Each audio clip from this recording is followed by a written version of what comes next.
and welcome to VGB's podcast, episode 19. Incredible. We're only one episode away from our 20th anniversary. That's right. That's so 20 good. years. Next episode, it's incredible.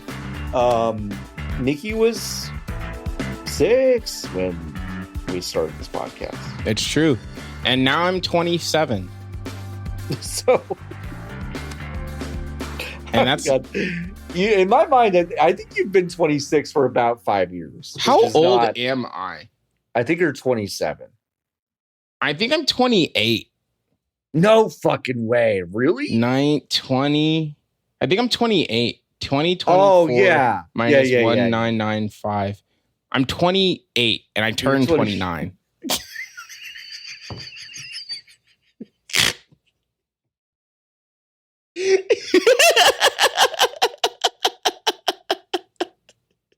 Why have I been I so don't sure you're fucking 26 for so long? I don't Dude, know. I fucking wish I was 26 again. That would be why? huge. That would be clutch Why are RE you making some having- decisions different. Oh, well, sure. But we all have those. No, for sure. That's alive. I'm looking at my invoices. Uh-huh. For You ever put a due date on an invoice? And then Yeah. that date kind of comes and then it kind of goes. Oh, goes and then nothing? And then you're kind of like, well, What do you do about it? You know? what do you do? Nothing, I guess. Anyway, Some would say you get a lawyer to write you a form letter that says I'll be taking you to court. Like, genuinely and honestly, I had an epiphany this morning. I was in Yeah. a board meeting for a nonprofit that I'm on the board for, and they're having an issue collecting a crazy sum of money like from an 30 insurance or company. $40. Like $50. Adds so many zeros to that, but yeah. Like $600. yeah, $600. They're trying to track down an obscene amount of money from an insurance company, and I don't like. It took like 30 adults to look at each other and go, maybe we should get a lawyer to send them a note. Yeah. And guess what happened when we sent them a note? From Yeah. a lawyer? Did it work? We kind of got the money right. Yeah. Instantly. And I genuinely am kind of like, if there was a lawyer that had a downloadable $10 form letter for media companies or for anybody, yeah, that was like, that is a genius. They That's should do money. that. Someone Should we go do to law that, school? Right. We should go to law school and do that, because I genuinely think, like, some people, I won't name names because it's not appropriate, but I learned recently that someone who had written an article and had it published has not been paid for it in more than 9 months. And it's That's on like insane. it's on like a major website. And I just thought, yeah, a lawyer note could probably get that going. Probably grease those wheels. Probably would grease those wheels. And it's illegal to make up a lawyer, right? It is illegal to make up a lawyer, and I think it does need to come from a real lawyer and a real law firm and someone who has done this kind of law before. So But I can't just put like Grayson, like Grayson, and Celino Grayson. or like Celino and Barnes I don't think at you the can top say, of a letterhead. Yeah, I don't think you can say Jim Adler, the Texas Hammer, is writing on behalf of Niki Grayson to collect $100 from Fortnite or whatever. I don't think that'd be so fucking funny. Fuck, that would rule though. That'd be really funny. Yeah, no, invoicing is so strange. It's silly. It doesn't have to be hard. I think it's mostly because we worked at a place where it wasn't hard until someone decided that they were going to make it hard, and then they made it hard. Well, but it was hard when I took it over. I mean, it was. Oh, for sure. It was one lady in an office managing 300 different accounts going, yeah, have them mail us a new. No. No. Welcome to the world as it exists. So stupid. So, I mean, Outvoice has its issues, in which I think they've mostly addressed, but that's what we used. Friend of the show. But yeah, Outvoice was cool at eliminating that, but I don't think it has caught on in mass. No. You know why though? Do you know why? We're still on their Fanbyte is still on the. That's funny. Well, they still use them. They still. Did you know? Here's probably an NDA story, this happened well after I left. Yeah, but they were trying. As if we all didn't get fired on the same day. I was fighting with them, as you and many other people know. Yes. Not them, not Outvoice, but our company, because they really wanted to ditch Outvoice. They were like, we basically want to make this harder, so we can have more control over it. And I heard through the grapevine that they explored 10 options and went through about a year of messing around with stuff, and then came to the conclusion that I was right.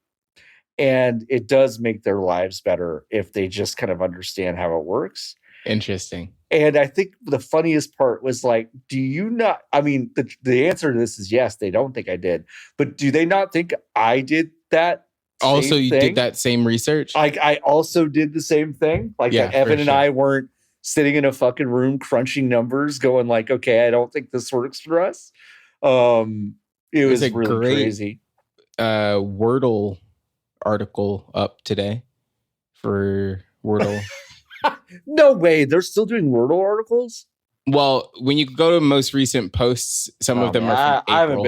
I haven't been. Me neither. I haven't been on. I don't think. A long time. I don't think the website's on anymore. All of these articles are from April 22nd, 2024. So I think they might not be. Oh yeah, the website's dead now.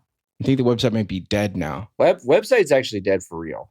Oh no. Well, no, all of this stuff. Oh no, was yeah, posted. no. All this stuff is old. I think it's dead. Wow, Fanbyte dead. Fanbyte dead. Found dead in Miami. Wow. Rest in peace. That's good because no video games came out afterwards. Yeah, no video games came out after Destiny 2 and Minecraft and Final Fantasy. Oh shit, 14. they've got. However, they do have Sims 4 Horse Ranch cheats. That's good. That's pretty clutch. Do you want to increase your horse riding skill? I would like to. Yeah. Okay, great. So you're gonna have to hit Control-Shift-C and then type in stats.set_skill_level space adult major _equestrian skill 10, and that's gonna max up your. All my horses just ate their own butts at the same time, and they died. No, they're enjoying it. Okay. So do you want to do the temperament cheat? Yeah. So that's going to be stats.set_skill_level space horse _temperament space 10, and then you need the horse ID. Okay. Do you know the horse ID? Yeah, the horse ID is Jim. Okay, let me type Jim. it in. Yeah. So Okay, now they all kept eating their butts. Oh, they all disappeared into their own butts, and now they're not there anymore. Oh, well, that's great. And then it says goodbye horses on it. Goodbye horses. That song's in Skate 3. Is it really? Mm-hmm. Yeah, I guess that's true. It's the first time I've heard that song. I heard that song ever in my life. Really? Yeah, it was in the video game Skate Well, that 3. makes a lot of sense. You wouldn't watch I don't think you're like, what's more likely that you have done when you were a child? I've either played Skate 3 or seen Silence of the Lambs. I think one is for me, it's gotta be Skate 3. It's gonna be Skate 3. It's gonna be Skate 3. It's a good track though. That's a great track. She unfortunately, I don't think received a ton. I think she got screwed on royalties and then died 5 years ago or 4 years ago or something. So awesome. Sad. Nothing better. Don't know why I brought the house good down. Energy. Goodbye. Awesome.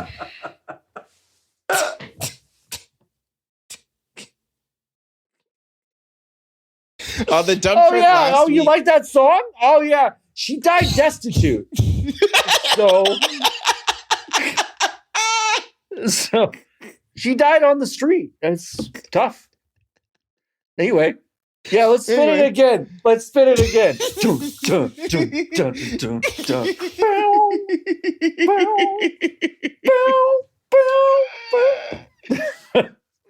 Dump truck last week. What? Dump truck last week. I said I like it when partners do little snipes at each other on the podcast because there was this person called in and was like, "Oh man, my so wife, little like lighthearted, joyous." Someone called in this week and said, "I'm going to say this because my wife, she's never going to listen." And then he goes, no. "I can't wait to leave you. You're awful to me." Blah blah blah blah blah. And I was like, again, gang, not the place. So. Anyway, go listen to Digital Dump Truck this week. Did y'all vet those before you post them? Yeah, I think so.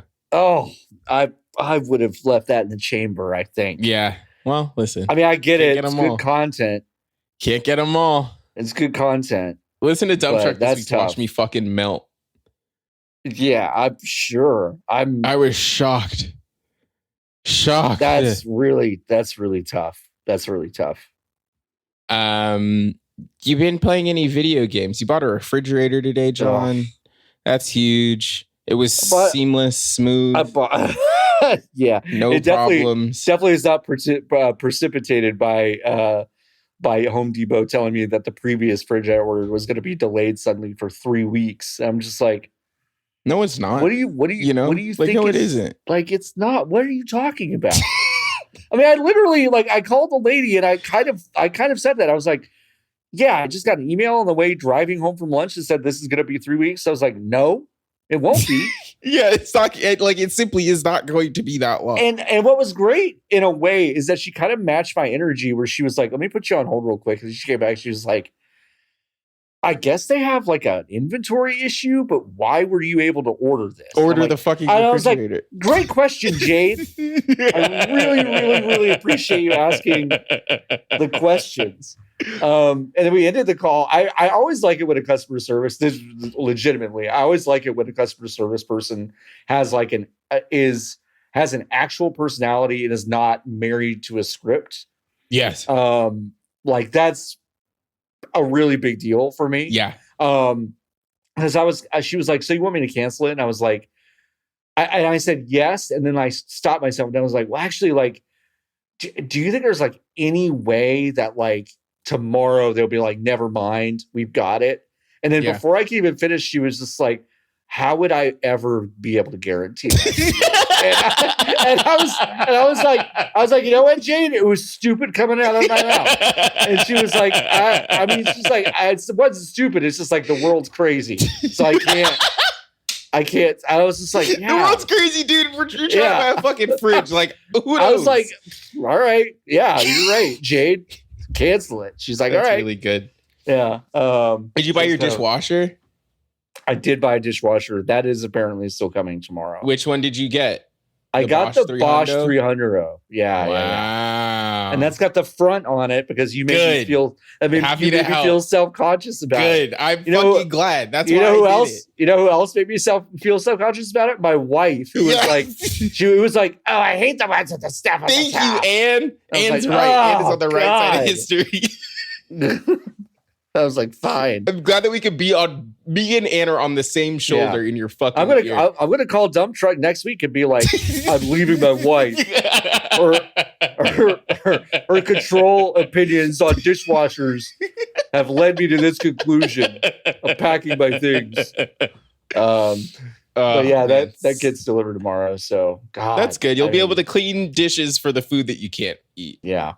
It is. I being here has been nice. Like, my parents were kind of weird when we told them we bought a house and we're going to move here.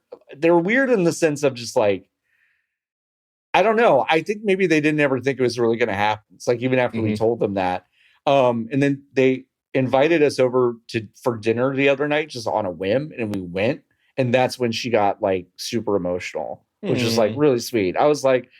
She's like, I haven't been able to invite you over to dinner in 20 years. And I was just like, wow. That's and then sweet. And in my head the whole time I'm like, and Bev, I get to leave in 2 hours too.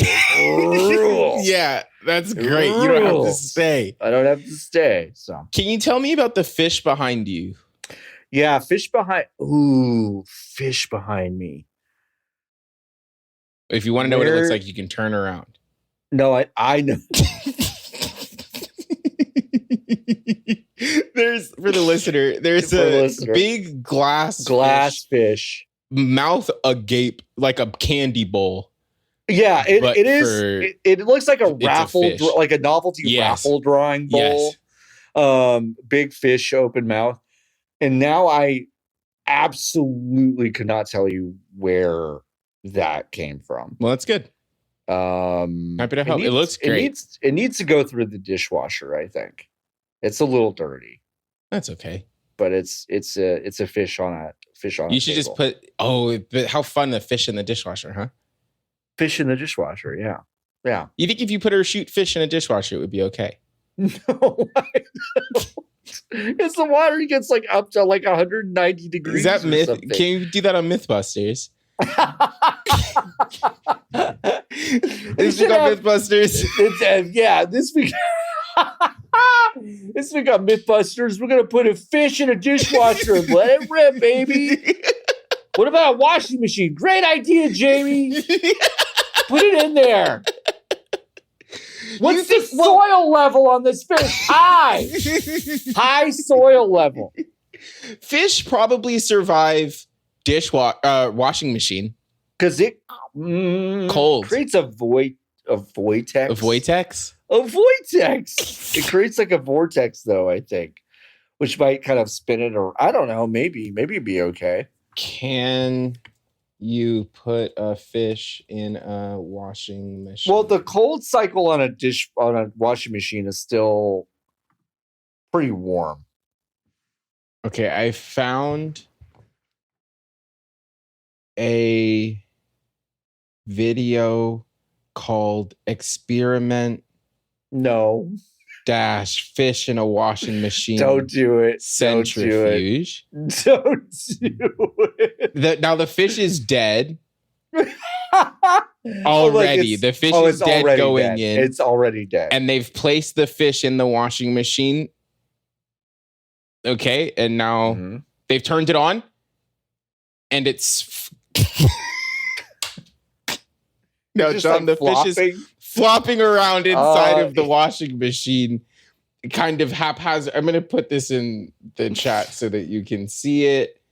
I got Where is John? There you go. I texted it to you. So yeah, the fish is just kind of flopping around in there. Nothing's kind of happening to it. Oh my God. It says don't try this at home. Flopping around limply. Oh no. Oh man. Oh beans. Well, that's a good way now to he's putting it on Bunt Eco. No. Good way. It's a German washing machine. He opened the washing machine and there's because the water is on. He turned the water on. How is this washing machine filling with the door open? Oh, I don't know. What is happening in Germany? Oh no. Oh man. Oh wow. It's going really fast. Wow, this is great. Actually, he pulls. Okay, so I'm skipping ahead. Oh, the water is so gross. He pulls it is really gross. He pulled the fish out at the end, and now he's letting it get so. Whoa! It's going so fast. It's going so fast. This is the fastest the fish has ever gone. Wow. Yeah, so fast. And then he pulls it out of the washing machine, and it's clean. And it says perfectly clean and dry. This is not a joke. This is what it says on the video. And then he puts it in the oven with some other stuff. And then he eats it. And then he's going to presumably eat it. That's beautiful. That's really. I'm glad that the fish is. This has 69,000 views. It was posted 5 years ago. That's it. 69,000. Yeah, we gotta send this one to the moon. Yeah. God. Send this one to the moon. I wish the fish was alive. Speaking of going to the moon, Niki, you've been playing. I know. I did That's it. really good. I did a good one. You've been playing the Starfield DLC called Shattered Space. Yes. Got it. Do you remember anything about Starfield, John? Did you finish it? So Lady Emily, who's a video essayist, that we're mutuals on Twitter. She was pointing out, she was like, she quote tweeted something that she wrote like last year. She's like, yeah, so Starfield came out, and I couldn't help but notice that like no one has ever made a piece of fan art for this game. No one. Yeah. None exist for the game Starfield. And then she posted she like quote tweeted that and said today, yeah, so Shattered Dreams is the same. Like no one is doing anything remotely kind of like fun with this generative thing. or creative off and of that the back is of this game. That is more or less kind of my feeling of the game of something that is like, if a team of totally random people were like, we made a Fallout mod and it's Starfield, I'd be like, cool. I believe that. This is what you did. That's more or less my feeling on Starfield. Okay. So you didn't finish it. I did not finish it. I did play 10, 15 hours of it maybe, but I didn't finish it. I finished it because I was deeply depressed when the game came out last year and I had nothing else to do. Yeah. So I did finish and beat it, and it's bad. It isn't a good video game. It is like, it's soulless. It is empty. It has nothing to say. None of the characters have anything to say. They are shallow. And the things that it actually does try to say are very boring and what is the word? It is a selfish, like very uniquely selfish experience. Like it is such a close-minded interpretation of what the idea of space exploration is or is supposed to be, where it centers you, the player, as the most important being in the history of the universe, which is an insane, it's just like the scale of it doesn't make any sense. Yeah. Because it instantly trivializes every single interaction you have, because the game is so dead set on making sure you feel like you can do whatever you want, because you have been preordained by the stars to be able to do whatever you want. So none of the things that you do have any consequence. Let me just ask one quick question. In the main campaign, are there, I know the answer to this, that there are factions. Okay? Yes. But do they have any sort of like fundamental agency that can lock you out of other things? So you can, there's only, only two factions, the cops and the pirates. If you go down either of those too far, but the cops and the pirates one it's the same. So like, because of the way that it branches, there's one point where you're like, I'm going full cops. And then there's one point where you're going, I'm full pirate. And there's no middle here. It's just like, are you going to be cop or are you going to be pirate? And then it locks you out from the rest of the faction. Like the faction blacklists you, except it doesn't make any sense because it is the system's police department.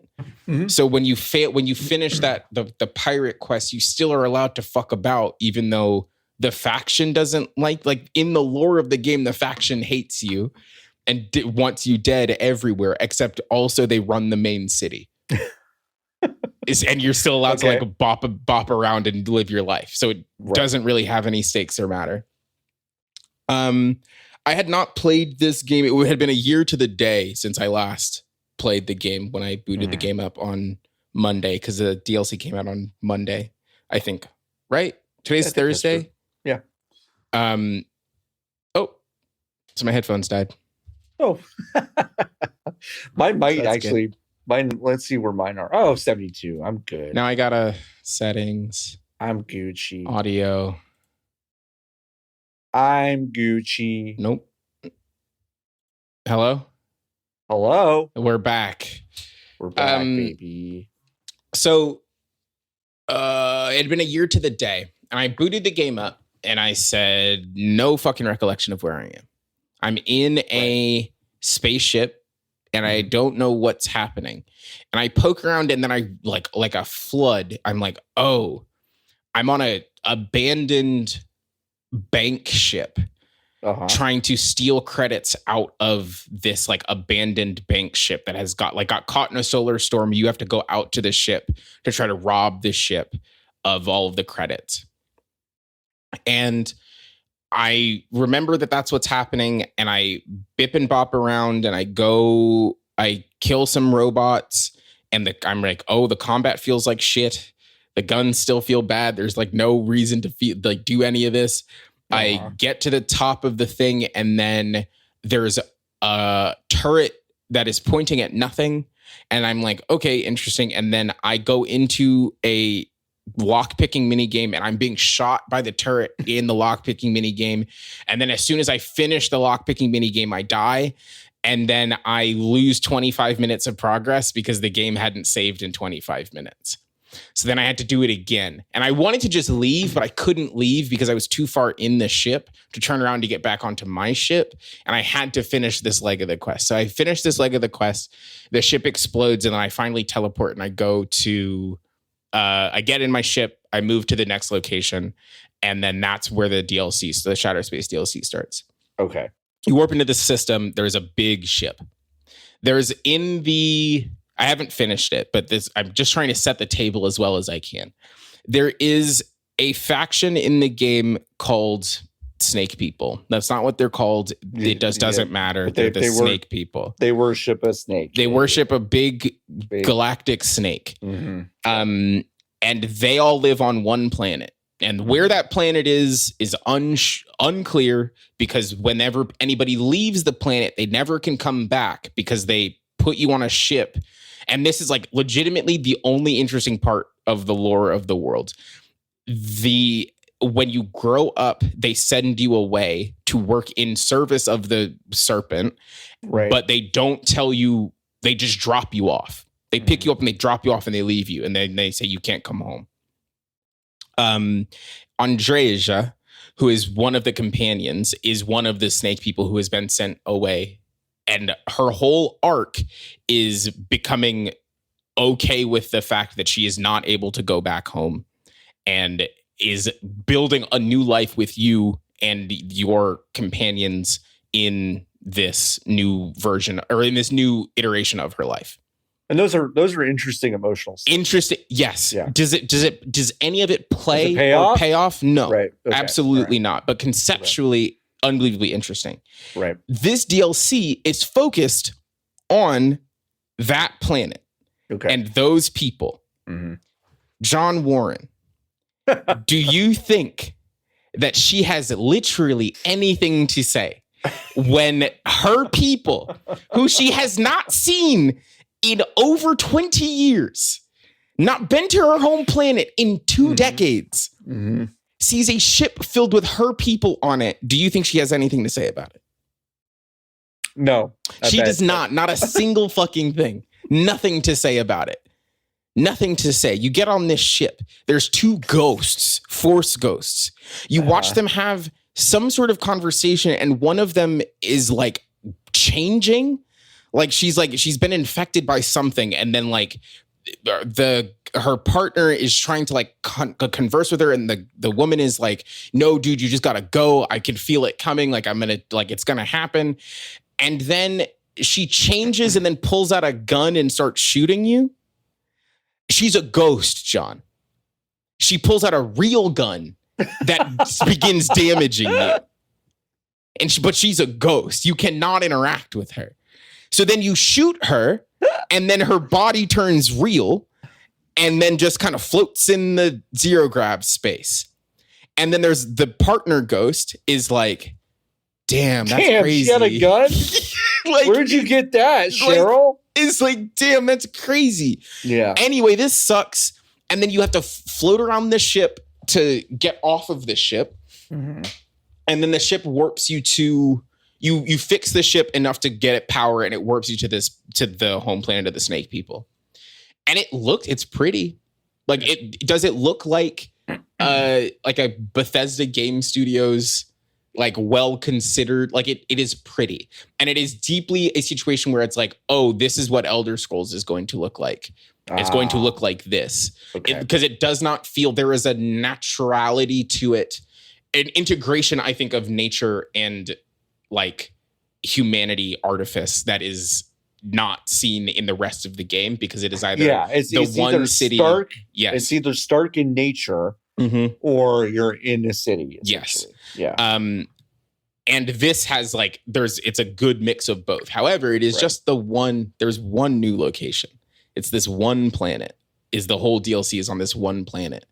And again, the character whose backstory is ethnically linked to this planet has nothing to say. None of the characters that are on the planet have anything to say about how one of the people that they sent away, nothing to say about how she got back. That should be a DEFCON 1 emergency for them. The solution actually is they go through this whole, when you like finish Andrea's like romance tree, she tells you this story about like the becoming an adult ceremony is like unbelievably important and how much weight it has within the culture. And then it takes you 5 minutes to do. You end up doing it because they're like, oh, we're not going to tell you anything unless you become one of the snake people. And then your options are no, which stops the DLC. So you can't answer. You're not going to answer no. It's your character can literally say, I'll do whatever you want as long as I can try to help. And then, I'm all in. So you do it and you walk around in this cave that looks like a Skyrim cave, and you walk up to stuff and you press X, and then you kill an animal at the end. And then they're like, great, you're a snake person now. And it's like, oh, so you built up this entire ritual and it actually turns out to be, it takes 3 minutes and there's no consequence. Cool.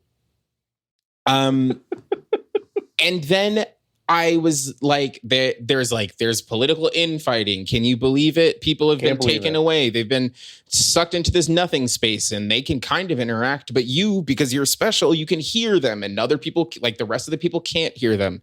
So you, because you can hear them, you've been tasked with trying to figure out why these people have been taken away. The first mission that they send you on is you are asked by one of there's 3 families that run, or 3 houses that run the government. You're asked by one of the houses who is partnering with the outcasts, which are these like religious fanatics. They're like super turbo, love the snake. And you are asked to go in and rescue a hostage. You then go outside and there's another woman that's like, hey, yo, hold on. I actually need you to kill the hostage and say that the kidnappers killed them. And then you don't actually get a choice in whether or not you want to kill the hostage. They're just like, I know that woman told you to do one thing, but actually what you do have to do is this. Then in the chat dialogue, you can be like, I don't know if I'm going to kill the hostage. And then she's like, well, okay. And then you get in, I finally, like, I ran all the way to the planet. It looks like a Starfield planet. There's nothing to do. I like ran across a tiny camp with 6 people in it. I killed them. There was a hat that I got out of a box and I was like, awesome. And then I go up to this encampment and I fight my way through the encampment. And then I'm like, well, there's nobody in here. There's nobody else in here, but the blue waypoint is here. So I start running around. And then I hear the game spawn people in underneath me because I can hear, I'm like wearing my headphones and I can, the height of the sound, it's down. Yeah. And then I start firing my gun in an effort to like get them to move. And they start trying to shoot me from below. So I can see the particle effect from the bullet hitting something coming from the floor. And I'm like, okay. So there has to be a staircase down. So I run around for a long time trying to find this staircase, can't find it. And I'm like, okay, fuck these guys. I will try to actually then find the person that I need to kill. Or sorry, that I need to find. Right. Then I check my quest log It has removed the words find and has swapped it to kill this person. Why? Great question. I find her, she's in a hallway. And then I say, well, hold on. I don't know if I actually do want to kill her. Like, can I talk to you? And then you talk to her and she's like, you're not one of them?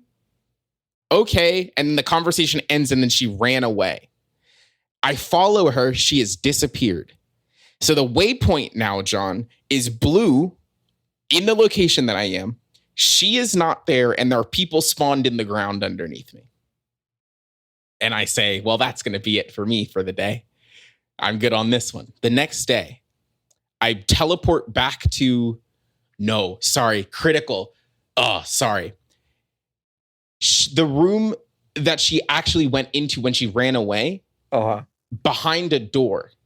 That door locked, out of lockpicks. No lockpicks. I didn't have. So I had to teleport out. I had to run all the way out, teleport to the store, buy lockpicks, come back. Mm-hmm. In that time, the game got confused because I don't think she was supposed to be behind a locked door. I open the locked door. The blue waypoint goes away. She's not in there. Then I go back home. I go back to the thing. Where do you think this woman is, this hostage? That's right. 8 feet away from the woman that said, please kill this woman. Sitting at literally, John, sitting at a table in front of her.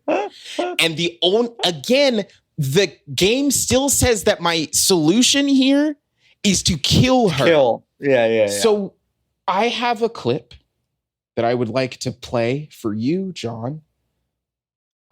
Where's my phone? Xbox.com. Xbox.com. Here it is. Xbox. I should have prepped this clip. I forgot. I didn't realize I was going to tell the full story. But it is so deeply, like, every aspect of Bethesda jank is still is in here. Mm-hmm. Like, every part of it is still in here. And not in a way that it just simply is not charming anymore. It just is like, why are we here? Okay. Is it this or my captures? Great. I knew that groove was in your heart. Okay. So what's happening for the listener is that so Niki runs into the room, finds the lady with the little blue orb on her head, the waypoint, and does a literal double take into actually moves the camera in full away and then back. Kind of looks around and then crouches behind her and whips out a sword. And no fucking way. No fucking way. No fucking way. So, like, it's so clear that the game was like, okay, if she is not where she's supposed to be, we have to take her to a location that is safe that the player will go back to. But then they're also like, we cannot have her be valuable. Valuable, I guess. Because no one in the room, a man walks in and watches me kill this woman. Detected. Yes. As you're hacking and slashing at her back and face. I mean, this is like a Dateline murder that's happening in this room with the table. And this guy just goes, watching you do it. Tough. It's a real dog world. Turns around and walks away. Very weird. Very weird. It's nuts. And the whole game is that. Like, that's the whole... I'm so struck by, because I mean, I do, there is a time and a place where I want something that is a little more sandboxy and open and has a little more player agency than your average game, blah, blah, blah. But, Mass Effect 2 and 3, I think 3 is where most of this happens, if I recall correctly. But there's a character that you get named Tali Zora Voss Raya or Voss Normandy. It doesn't matter. It depends on when you meet her. But Tali is an alien. And she that her culture is that her entire culture lives on a flotilla of ships. Is this the bubble girl? Yes. Get sick, can't fuck? Yeah, get sick, can't fuck. Yeah. Does fuck. Yes. But yeah. And great character. Yes. One of the best characters in the series. Love Tali. But like when you go back to her flotilla and deal with some stuff, it's a really big deal.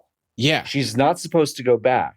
She's not supposed to like deal with some things that she's there to deal with. Like they're not supposed to visit, have these outsiders come in because they will make them get sick. Like, it's a big deal. It is considered a whole thing. It's a big thing. And it builds, like the entire series builds up to you kind of dealing with this. And they treat it with as much kind of heft as you would expect from, really, from a team that really cares about narrative structure and continuity and all that stuff. Yeah. And it's just never been. No, it's never been a thing that Bethesda has cared enough about. And I can't stress this enough. There are two of you now, first of all, in the There are two of me now. That's and I can hear myself. And you can hear yourself. That's interesting. Now, I'm not going to welcome your second person to the stage. Although, should I? Well, let's just see what happens. Let's put it. There you go. Wow. Oh, wow. So I wonder what the audio is going to do on this. So now there's two of me. Oh man, we have so many notes we have to give Jordan. So sad. I'm gonna remove you from the second one from the. Okay. All right. Hello. Now, the I can only hear one of you now. I can hear myself and you, but it seems fine. Okay. All right.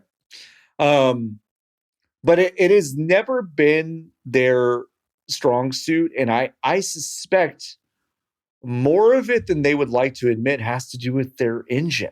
But it's like you could still try to work around it. This is not even the part where she got stuck behind a locked door and then the game teleported out to a safe space that I needed to go back to anyway. As that part is the engine for sure. The rest of it's just bad writing. Yeah. And like that's not the engine. They just don't have the juice. You're right. I mean, because they could at any point decide that they want to give you, the player, a series of dialogue options at any point. Yes. That address these things. Yeah. And they could have meaningful consequences, but it feels like you said, it's just that they don't have the juice. They don't. And it feels so narratively irresponsible, I think is like the thing that is the most shocking to me about Andreja's character having zero bearing on this DLC. That it's like, it already felt pointless to me. And the reason I was doing it is because I was like, oh, I wonder what this looks like. But what's the point? Like it fundamentally feels like nothing that you do in that game matters. And it doesn't even have the respect for its own characters that aren't you to treat them like they matter. Right. So it's like, it feels entirely pointless. Yeah. And the combat feels bad, and it doesn't, the faces look bad when they talk. Yeah. It feels impossible that it took them that long to make this video game. So what I'm hearing you say is that we should run out and get sign up for Game Pass Ultimate right now. Buy 8 copies. And it's a shame because I agree with you that like the snake people, fundamentally the idea is one of the more interesting things that they introduced in that game. And it makes sense that they would have their first DLC revolve around the most interesting thing that they did. Yeah. That game, we're gonna spoil Starfield pretty bad in the next couple of minutes because I'm gonna say something else. Luigi's in it. Luigi's in it. So skip, I don't know, 5 minutes ahead. And if you're watching the video, I'll do a big wave like this when we stop talking about spoilers. What makes me kind of mad about DLC for this game is that it's twofold. One is that they set you up, like you said, to be the most important entity in the universe, which is, I can't stress this enough, the least interesting thing. It's not interesting. It's not an interesting position to put the player in. No, it is not. And this is the spoiler. The central kind of loop of the game in earnest is the fact that when you beat it, you can basically start over in a parallel universe, and essentially some stuff will be different as you're collecting more artifacts from other universes and, whatever. So you can have this kind of endless loop that you were creating for yourself. And when you have this loop mechanic where you are the most important thing in the world, the rest of it seems very trivial. No, for by comparison. Yes. Where it's like, I have to really remove myself from the central conceit of this game to find it interesting. Yes. What a weird thing to do. It's insane. And also from a presentation perspective. Yeah. That the first time through is the same for everybody. Yes. Feels like was such a misstep opportunity. Yes. Like, how wild would it have been in that first week where people are like, oh yeah, I went here and it did that. And people go, what the fuck are you talking about? What are you talking about? That wasn't like there. One of the companions. Like, what a fucking missed opportunity. Yes. Because if you are going to go through the loop and a certain amount of things are exactly the same, but then fundamental changes are made that are noticeable, why would you need to start with the one that they start with? Yes, it doesn't make any sense. It makes you don't need no to do it. sense. It is so, and like, I think people misuse this word a lot when it comes to games because they conflate it with scale. But what a lack of ambition. Deeply. It's just like it's safe for no reason. It's safe for no reason. And yeah, it does, because it doesn't. And to be clear, starting your first run being the one where some of your companions are plants, like, because that's one of the options, right? Like there's one option where they're all kids, or a handful of them are kids, or a handful of them are like sentient trees. There's one where some of them are big and some are like, it's all little stuff that doesn't actually matter. Yeah. But answering or forcing the player to ask questions that early, as opposed to having them be like, well, it's a fucking Bethesda game, huh? It's one of these. And then I guess at some point it's going to become interesting. What if it was interesting from the beginning? What if you surprised me? Like, what if you surprised me? Like, I'm like, I don't know. So I sometimes I feel like Bethesda is like some schlub whose wife or whose partner is like, we really need to spice things up. And the partner's like, okay, I hear you. I hear what you're saying. Like, I need to do something different. Yeah. And like, so your partner's excited. It's time to do something spicy and fun and interesting. And then the partner's like, all right, are you ready? I'm in the bathroom. I've been getting ready. I'm really excited to show you the ways that I'm spicing things up. And all they've done is they come out and they're like, yeah. And they've just parted their hair on the other side. And you're just like, what? You have an endless possibility space. Endless budget. You could have a butt plug with a horsetail in right now, waving it around to whatever song you want to. You could be and doing it's just anything. like you could be doing anything. And instead they made they made the safest decision at every turn. Yeah. And it doesn't and the partners sometimes, and a lot of these partners are like, it's still sex, it's fine. No, dude, that's the thing. And it's like that's broad, it's the problem. I'm like, everyone's like, I guess you don't. I guess it's fine for a lot of people. I guess it's fine, but I don't know. And there was like, it's frustrating. The reason that I was even entertaining it is because I was like, well, maybe it. I was like trying to find where the game was, right, a little bit, because it is so far away from being anything that is remotely interesting to me. Yep. That the idea of people going through it enough times to see all of the permutations of it feels so foreign to me. Like I don't get it. Who are you? Yeah. Who is that person? I don't get it. Like, there's nothing in there. I mean, like, legitimately, I'm like, go play Morrowind. Like, yes, go play anything else than play Starfield through for the 20th time. Yeah. I don't understand it. One of the most unbelievable video games I think that has been released. And like they finally added a map. Is it useful? No. Because it doesn't it's not a mini map. Right.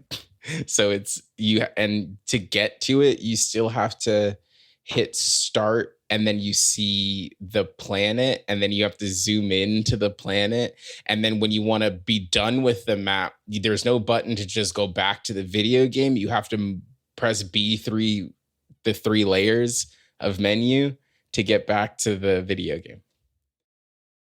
And then by that time, you've already forgotten what direction you were supposed to face, because the waypoint is not a flat arrow that has a directions with a clear face. It is a diamond that does not have rotational perspective. So you don't know which way you're facing when you look at yourself on the map. Now that's useful for someone. Like, that's the galling thing too, is like, you've designed all this stuff around what you say, real kind of space exploration stuff. It's like, you think Neil Armstrong's up there? Like, hey, Houston, I need to look at the diamond again. I don't know what diamond, really? I mean, we have a general sense of which direction we're going. Yeah. Why? I don't understand it. I don't understand it. None of this shit tracks. I'm trying to decide if I want to finish it or not. It's only 10-ish hours. The first like side quest that I found, is I walked up to these 2 men who were arguing in front of this lady, and they are brothers, and one of the brothers tried to sell their parents' urn. Yeah. With the ashes still in it.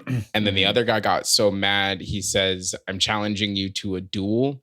And because you're standing nearby, the second guy is like, this guy is my second, referring to the player character. Yeah. And then you're just involved in this. Mm-hmm. Then you have to be this guy's second. Yeah. And if you say, I don't want to be involved, they say, okay. And then you just, I guess, don't do that side quest. Yeah.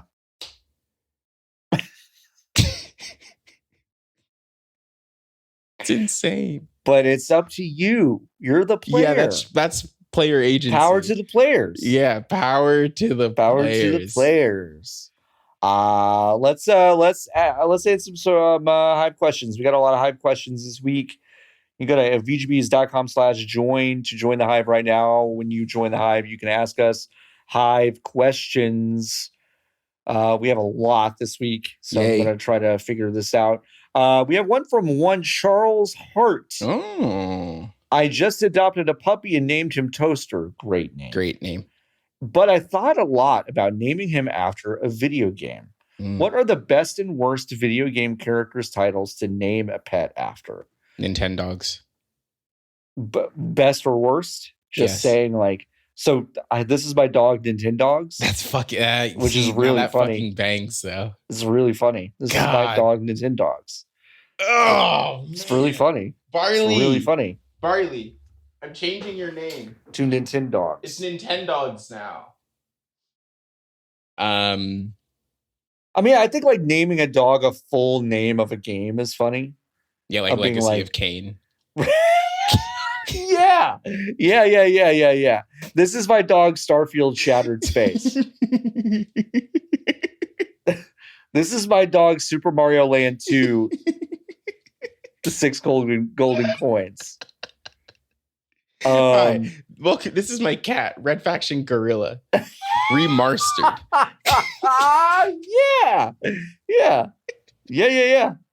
Yeah. That's great. This is this is my cat, Balatro. Like, that's a great name for a cat. It's a great name for a cat. I had to uninstall that. Did I tell you this? You did. You texted us and said I had to uninstall. Dark for a second. I haven't been playing it that much on mobile, but I've been. Yikes-a-roo, dude! It was rough. I had to get myself out of there. It's a great game, but yeah, that is the like. Merritt is the first person that I've really known that would talk openly about like I had to get this game. I had to get like Slay the Spire. I had to get this off my machine. Yeah, and I was like, I've never really felt that way about a game before.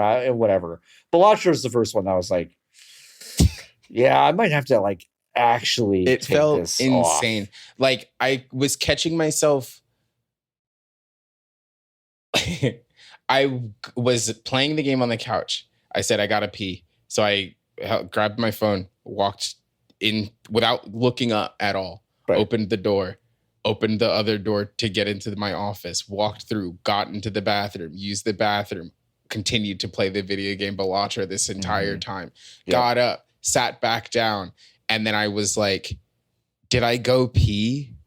Like I couldn't remember whether or not I had gone to the bathroom because I was not fundamentally engaged with the idea of pissing.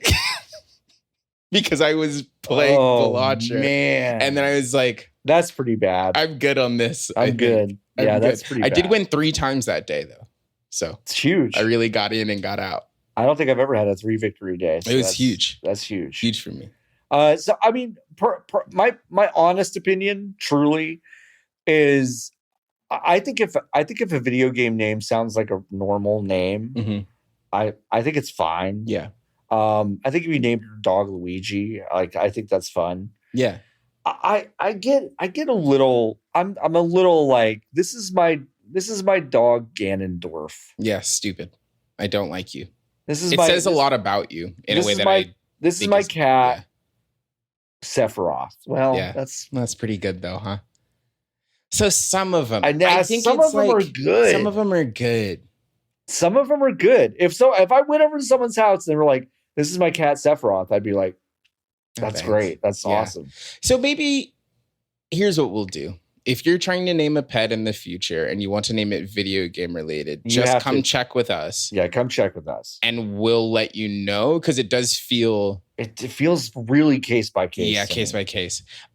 But also none of you are allowed to name a dog Nintendogs because I really do want to name my next dog Nintendogs. It's really funny. It's really funny. It's Barley really funny. Nintendogs Grayson. It's really good. It's really good. So yeah, I think it really, really depends. I have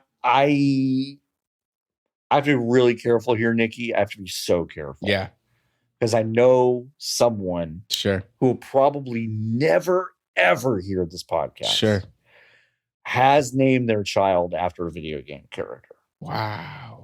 And it's tough. I think it's a little tough. Now, is it? I think it's a little tough. Video game character? It is 1,000,000% after a video game. But it's not like Zelda, which was a name before. No.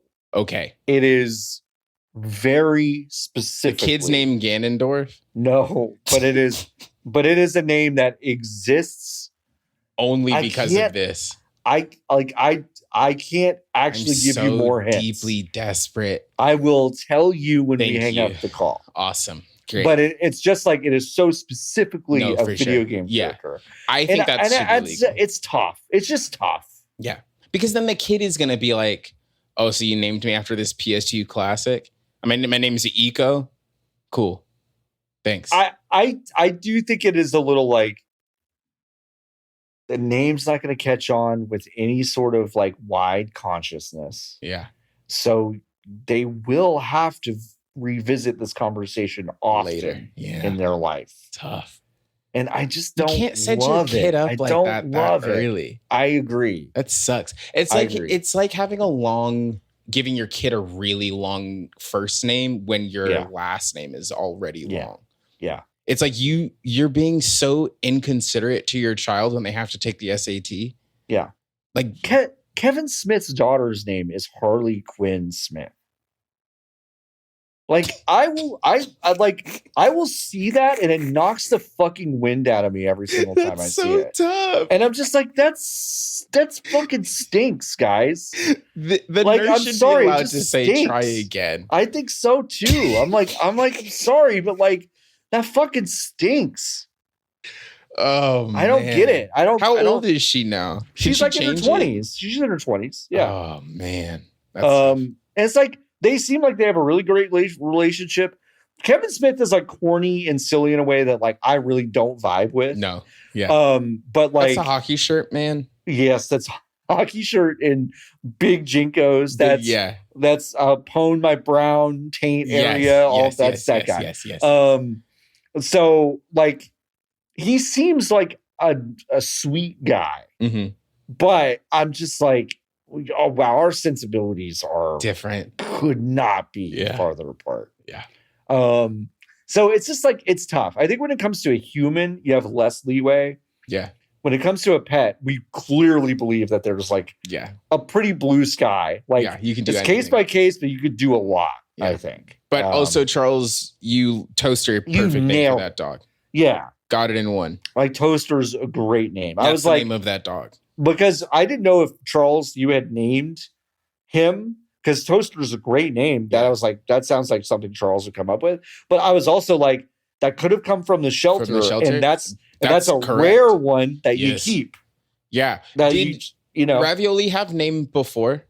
Or no. Baby? It was too baby, and it was like a friend of a friend that had a litter. So they didn't name it. Barley's shelter name was Polly. Ooh, no. Awful. Terrible. How do you look at this dog and think Polly? Yeah, I don't. No way. So Ziggy's name was Cash. This is an interesting one. Oh. I didn't like it. I was like, I don't think it fits.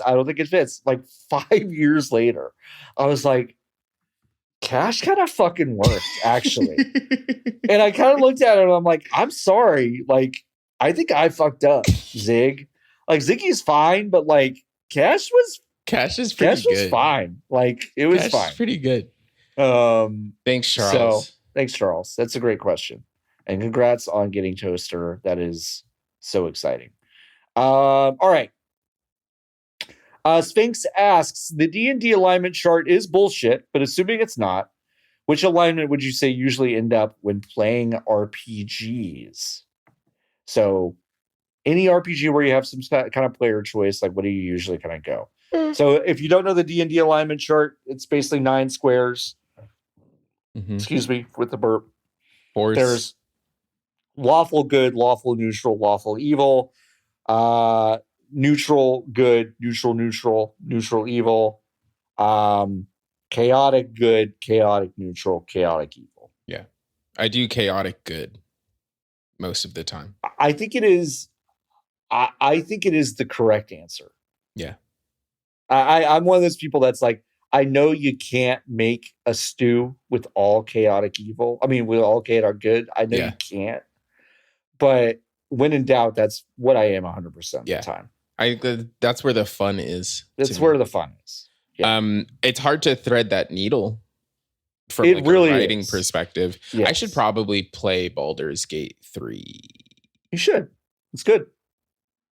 Hey, you know what? If you're missing the player choice from Starfield, yeah, am I gonna get it in there? Whole lot of that in Baldur's Gate 3. Yeah, that's good. And it sounds like there will be a whole lot of that in Dragon Age, which Dragon is Age fun. as well. So, yeah. So yeah. Yeah, I think chaotic good is kind of where I am. I you know, I'm always very impressed when I witness or play with someone who is genuinely attempting and succeeding at being like lawful good. Yeah, I'm like, that's like crazy. I'm like, that's so boring. Yeah. But if you could really pull it off, like great. Barley has made an appearance on the Barley's podcast. here. Hello, Barley. She came over and said, "My turn." She goes, "My turn to Uppies? podcast." Uppies. She's so cute. She does actually look like she's about to podcast, which is great. Yeah, she's ready to freaking. Okay. What do you? Hey, when you what do play you think? video What's game, your- what do you think? Yeah, what do you think, Barley? Okay, she's sniffing the microphone. She said no. She said no. Okay. That's a good question, Sphinx. Thanks for asking. Francis Ford Coppola, this is from Lovick. Francis Ford Coppola has just announced that he's making a Megalopolis video game. Mm-hmm. What is it? I think it's like a new city of heroes, and you can be WoW Platinum and Jar Blablum. Yeah, Jar and, Blablum. Mm-hmm. You can just be Adam Driver, right? Which is funny. Yeah. But I think it's just like a city of heroes. Like, should I go watch this flick? Did you go see this flick, John? I haven't, but I want you to do a thing. When we're gonna do some role playing from that game, from that movie. Yeah. I'm gonna every time I finish a line of mine, I want you to go entitled to. Okay, just say entitled to. Okay, great. Okay, all right. You think you have access to my Emersonian mind just because you waltz in here all high and mighty? Entitled to. Yes. Entitled to. Yes. Entitled to. Yes. And that's it. And that's it. Now, what is that? Now, that is a real scene in that movie. In the motion picture? That I've seen 100 times on TikTok, because that's the one that everyone is like, you have to fucking see this. I gotta go catch this flick. I really want to see this movie. I think it is Sim City, but everyone fucking hates each other. So it's like you've just got an unbelievable amount of friction every single time you're doing anything. That's great. That's a great question. I am very interested in going to see that movie. They should make a Sim City where it takes the actual amount of time that it would take to do a thing. Does that make sense? Mm-hmm. And maybe it's kind of like a shared experience. And they're like, we got 10 years, gang. Yeah. It's an MMO. We're going to build a city. Who knows how many roads we'll get? We'll build this city. Mm-hmm. We'll build this city on rock and roll. This is a question from Sleeve McDykel. If you had to choose one and the other would go away forever, 2D Mario games or 3D Mario games? Does this mean that they never existed, or we are just not getting another one ever again? I think the question. Let's up the stakes and say they never existed. Yeah. And then 3D Mario can stay. Is your answer different if? No, it's the same either way, I guess. Because I was doing the same thing, and I was like, I don't think my answer is different. If the first Mario game they ever made, that's the thing about the first Super Mario Brothers and Super Mario 64. Mm-hmm. They did so good the first time. That's really, that it's like, if either of them are the first one, well, one of them is. But if you assume that 64 is the other first Mario game, it's the same. Like, it's fine. Yeah, I agree. I think 3D Marios are just more fun, more interesting. I think Wonder is really great. I love Super Mario Brothers 3. I love Super Mario Brothers World. Super Mario World, not Super Mario Brothers World. Super Mario World. I love those games, but I revisit 64 and Odyssey and Galaxy a lot more than I revisit those older games. So I do want to play Wonder again, though. I've been thinking about that ever since we talked about it. Ever since we talked about it a couple weeks ago, I was like, should fire that back up. Oh, okay. Bone Chug Actual says, oh boy, let's see if this is too niche or not. Is there a non-2K developer? That's what Bone Chug said, not me. If there is a non-2K developer out there that could make a good AEW game in light of them not being satisfied with how it went with Ukes.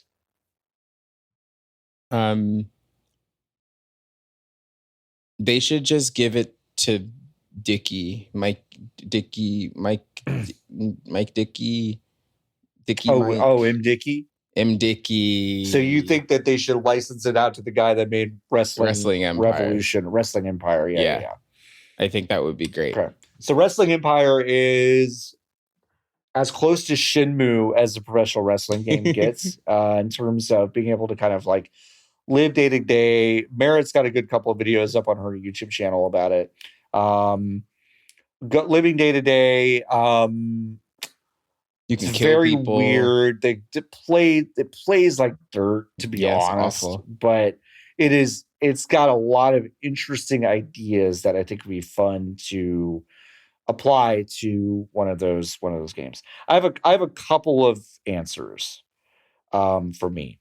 One, I would love Sega to get a crack at making a professional wrestling game. Mm-hmm. And if for no other reason than I feel like they really clearly understand a lot of the ethos of professional wrestling from Yakuza and their other fighting games like Virtua Fighter. They like really understand a lot of that stuff in a way that I feel like a lot of devs don't. I would love to see them get a crack at making a wrestling game. Yeah. They used to make wrestling games, but it's been a long time. So that'd be interesting. My real answer is like I think my more realistic answer is like, I think I just want a team to rebuild the AKI engine, which kind of belongs to nobody, unless EA wants to basically license it again like they did for Def Jam Fight for New York.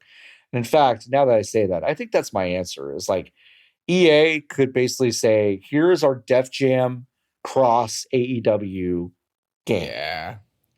Plays like Def Jam. It's got the AEW license. So you got this kind of marriage of wrestling and the Def Jam stuff that I think is surging in popularity. Yeah. Now that I'm just saying all this stuff, it's like that's such a good fucking idea. That's a like good they idea. should really They should just make that video game. Because I think that would be. There's something about a new Def Jam game that I'm like, I know people want that. I actually don't think it has the juice. No, because who's it for? Who's it for? Yeah.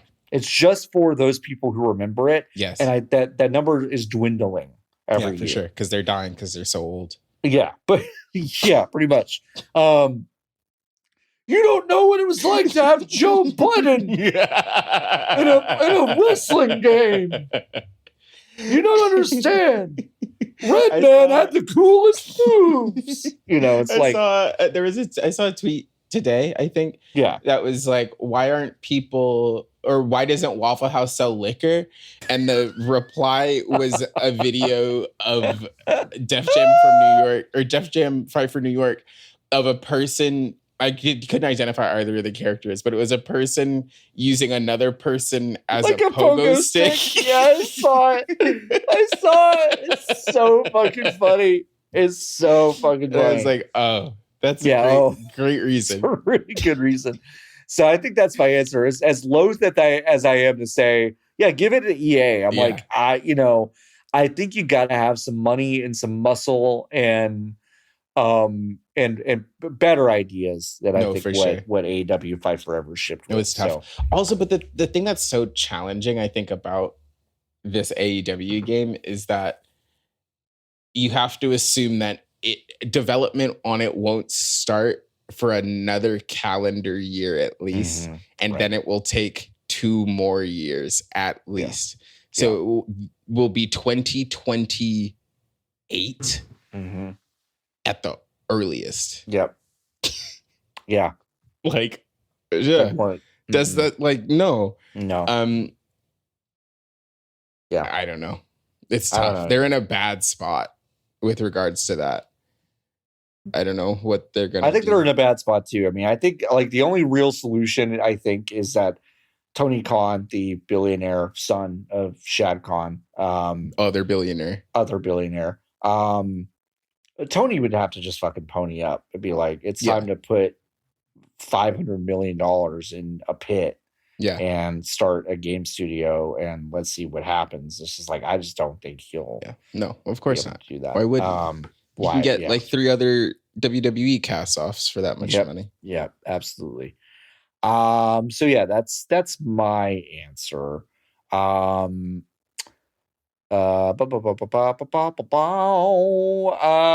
McDykel also asks, is there any chance a major studio embraces the smaller, really weird games again, like Sony did for years with Japan Studio? Or are things like Mr. Mosquito going to be the purview of indies forever moving forward? It's a good question.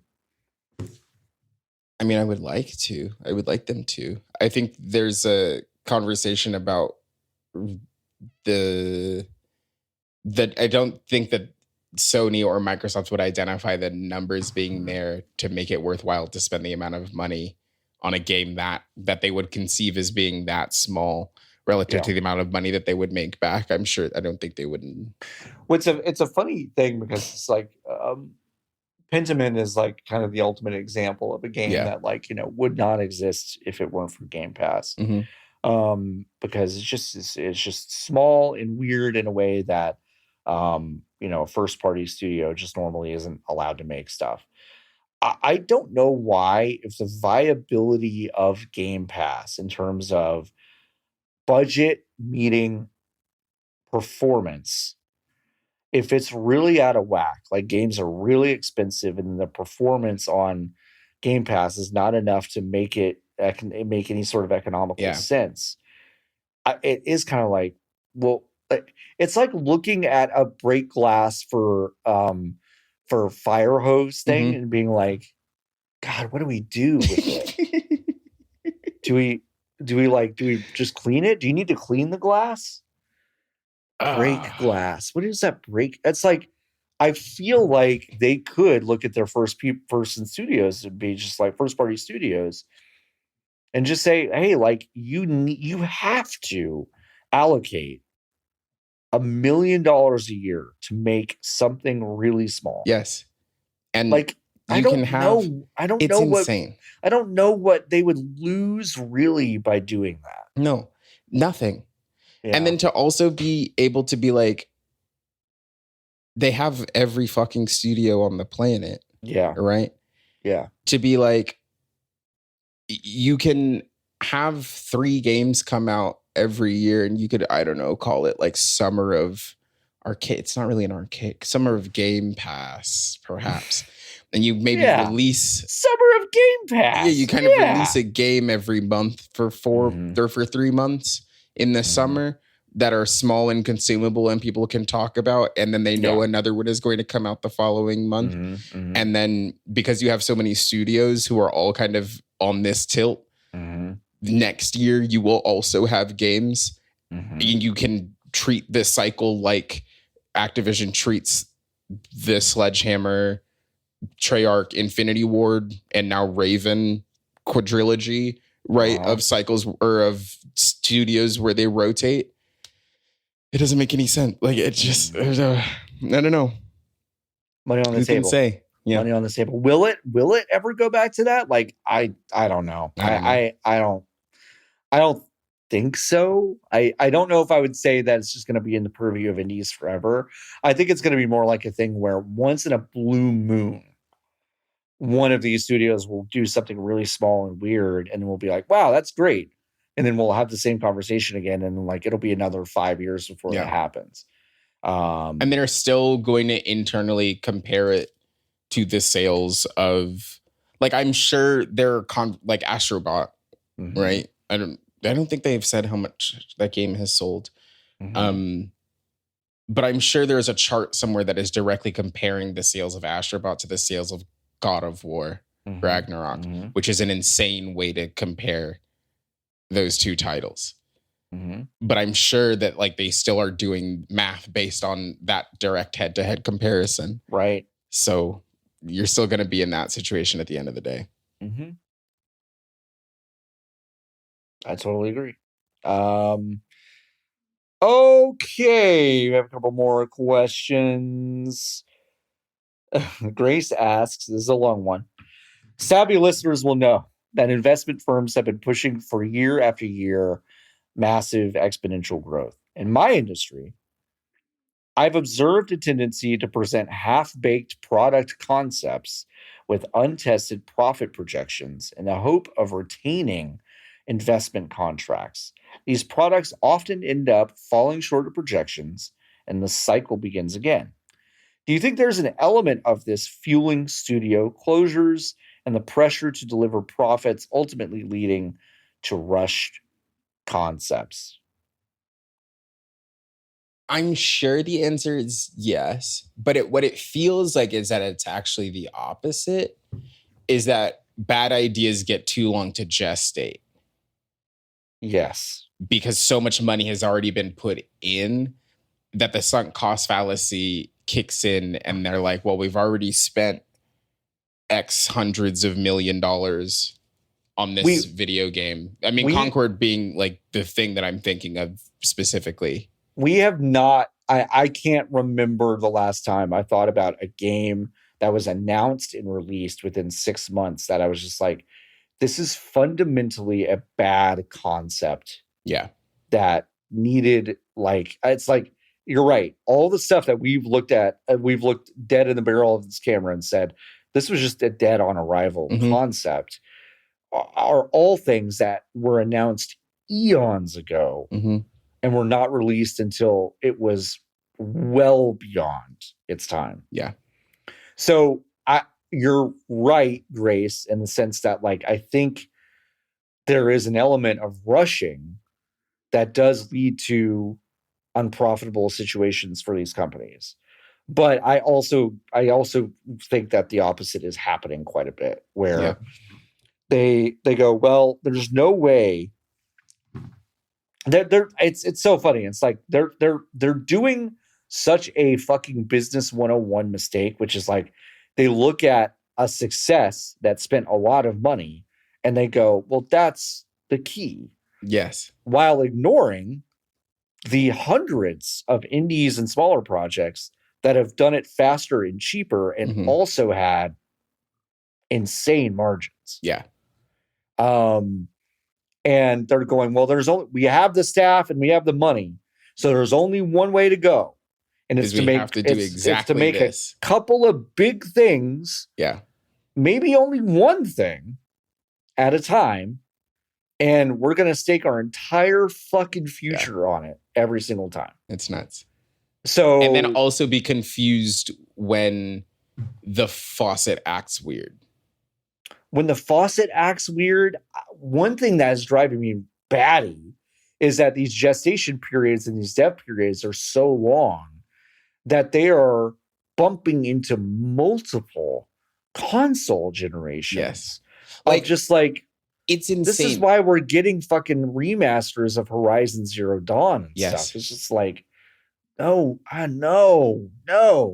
Grub mentioned this earlier this week, I think maybe on Bombcast. Yeah. But he was like, there is a chance that Naughty Dog misses the PlayStation 5. Absurd. Right? Absurd. Which is like, if you look at absurd idea. That's just crazy. It's absurd. Like, you can't have that. And like, I don't actually know if I don't think that's going to be true, but I do think that it is going to be very close. I think it'll be like their first PlayStation 5 game will also be one of the first PlayStation 6 games. Yes. Like that's how close I think it is going to be. And I wonder, I still think there are going to be a lot of fans of Last of Us 3 or whatever the fuck it is. Mm-hmm. But I also am wondering, like, now that we've had a solid decade of big AAA studios going like, that game was great. In 3 years, we're going to make it again. Mm-hmm. Are we going to have a cooling effect on some of this stuff? Like at the very beginning where it's like, we've had a decade of this. This is clockwork where they're out of ideas and they're out of runway to do fucking anything else. Yeah. So I'm I don't know if what's the pressure, I guess, aside from being part of the conversation. Did you finish Ragnarok? No. I also didn't finish Ragnarok, but I think, and correct me if I'm misremembering. I intend to, but eventually. But I think one of the criticisms of this game that if I'm remembering correctly was that it felt rushed at the end. Yes. Because it feels like a second and third game squashed into 1 second game. Yep. Which I kind of like respect if they're like, actually, we want off this fucking wrap. We're fucking done. We want off. And like Santa Monica Studio has another game. Yeah, they're not making development. Like they're not making yeah, exactly. So which is good for them. I mean, when I heard that, I was like, I would also not like at some point. Yeah, yes, the layoffs are a big problem, but retention with real good ideas in tow, that's also a problem. It's not as big and loud, but it's like, why the fuck would someone want to make The Last of Us for 20 years? Decade? Yeah. I'm sorry, but like, who is that? Yeah. And then, yeah, I don't know. It seems awful. And then also the Last of Us specifically would make me feel crazy, because then to be like, at the end of the day, know that the guy who is making the decisions about the game fundamentally does not believe that the thing he started telling his stories on is the best way to tell his stories. Yeah. He fundamentally wants them to be somewhere else. No way I'm coming into work. Yeah. Like with any sort of excitement about the thing that I'm making. No. Because at the end of the day, he's going to take it and turn it into an HBO show. Yeah. I'm about to say something insane, but it's like the way fucking Randy Pitchford approached the Borderlands movie is so much more worthy of respect than Neil Druckmann talking about The Last of Us. Because I'm like, yeah, this fucking idiot Randy Pitchford, who I hate with my life, is just like, yeah, it was fun to make a big dumb movie and everyone fucking stinks for not liking it, blah, blah, blah. I'm like, you're annoying. But if I'm going into work the next day, I know that guy also wants to make Borderlands 4 as stupid as it's going to be. And it's just like, this is the best way to do this and all that stuff. And The Last of Us is I'm like, he is checked. Neil Druckmann, and the interviews I've seen with him, he's already checked out in a way that I've seen before. And it was from a guy named George R.R. Martin. Yeah. Who wrote a bunch of books. He wrote 5 books or 4. I don't remember. Who can say? But it's supposed to be 7 or 8. Yeah. And after 4, HBO was like, we're going to make the show. And he's like, great, folks. I'm going to fucking retire. I'm not going to say that. I'm going to lie. Yeah. For 15 years. Which is so great. That's so fun. It's great. Respect to him. Yes. But I'm seeing kind of the same thing, but without like any of the self-awareness or fun. Yeah. From Druckmann, I'm just like, I don't think gives a shit about this anymore. No, because he got the thing that he wanted. He got the thing that he wanted, which was to make a high budget TV show. Yeah. Because that's what he's been trying to make for fucking ever. He is the stupid fucking blowhard that Hideo Kojima, everyone believes is Hideo Kojima. I feel like, where I'm just like, this guy drives me fucking crazy. Speaking of Kojima, did you see that he now loves Carolyn Polachek? Yeah, and Because someone handed him an album Yes. like a month ago, Mm-hmm. and was Changed his life. and it changed his life, and now It's he's crazy. like having video. Like Caroline Polachek will be in the next confirmed game, which is great. That's insane. That's amazing. Like, hi, thank you, for this intersection of my interests. Welcome to my island. It's great. So that's interesting, but yeah. Sorry to get on soapbox about Neil Druckmann. I don't like that guy. Yeah, fuck that guy. He seems allegedly bad. Allegedly he seems bad. Yeah. Anyway, we have just a couple more questions. I think we only have actually one. Well, I have a question for you, John. Okay, what's this that? one is from Feet Friday. Okay, yeah. Mm-hmm. 1 block jump for the raw chicken, or 1 block of vertical jump for beef? I don't know what that means. Okay, so 1 block jump for the raw chicken, or 1 block vertical jump for beef. What is 1 block jump versus 1 Okay, block so 1 block jump for the raw chicken, or you got that part right, or a 1 block vertical jump for beef. 1 block vertical jump for beef. That's a good answer, John. I think would take 1 block vertical jump for beef. So thank you, Feet Friday, for asking that great question. What do you understand what that's referencing? Because I don't. So there's a TikTok meme. There is? I'm like completely glued to TikTok. How do I not know? Here, I'm what sending this it to you. is? I guess I'm on the wrong side of TikTok. Well, Which no, is you're not. That's just not old. surprising. It's just not surprising. I'm just old. That's Here. fine. Where do I put this? The thing about a 1 block vertical jump is that it is hard to do. Hard to go up, but chicken gives you less hunger points. Are you going to actually show me does. this or not? Oh yeah, sorry. I was trying to explain it to you. I think I need to see it. I don't understand what you're... It's a screenshot of the video game Minecraft. Okay. All right. Right. Okay, guys, I'm kind of stuck. Mm-hmm. This is for a Reddit post. Mm-hmm.